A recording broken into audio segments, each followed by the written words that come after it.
বাংলাদেশে কিছু শিখতে না পারলেও একটা জিনিস শিখলাম, সেটা হলো যে সরকারই আসুক, যে দলই আসুক, বাংলাদেশের সরকার যখন থাকে তখন দুই তিনটা পাগল থাকে।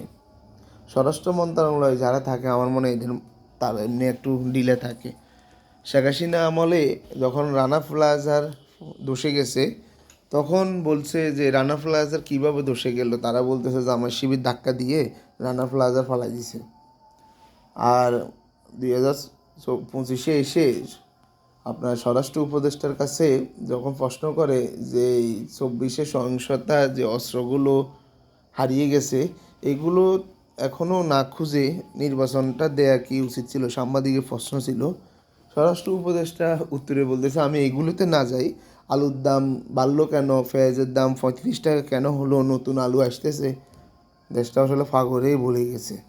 এই পাগল টাগল নিয়ে আমাদের দেশটা আসলে পরিচালনা হইতেছে। সবাই শাক দিয়ে মাছ ঢাকার চেষ্টা করতেছে। আসলে কথা আছে, অযোগ্য ব্যক্তি দিয়ে যদি আপনি দেশ পরিচালনা করেন তাহলে ওখান থেকে কী আর আশা করা যায়।